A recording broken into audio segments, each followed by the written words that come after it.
Précédemment, dans Collectivité Recherche Foncier, Anne-Sophie Patru, maire de Pleumeleuc, a présenté son projet « Produire 20 logements en R+2 ». Retrouvons dès maintenant les propositions que va lui faire Sébastien.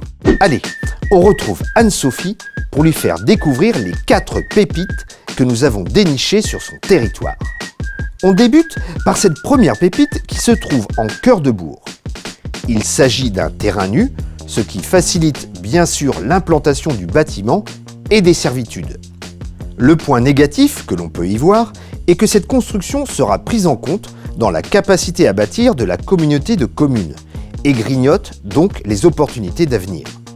De plus, tous les aménagements extérieurs sont à prévoir. L'opération globale est estimée à 2 500 000 €. Voici notre deuxième pépite. Nous sommes ici face à un bâtiment datant des années 60. Il est typique de cette période. Son coût n'est pas très élevé puisqu'il est de 500 000 €. En revanche, la réfection du bâtiment doit être faite de fond en comble. J'ajoute de plus que cette opération contribue à préserver les terres arables. Et ça va plaire à Anne-Sophie. On estime ce projet à 2 700 000 €. Et voici notre troisième pépite. Nous avons ici un très beau potentiel à petit prix. Pourquoi ce petit prix ? Eh bien, il faut évidemment déconstruire. Et ça grève le budget. Par contre, on a des futurs logements situés au plus près des services, on économise là aussi du foncier et on construit à neuf, ce qui est parfois plus facile que de la réhabilitation. Bref, ce projet sera chiffré à environ 2 800 000 €, dont 70 000 de coûts de déconstruction.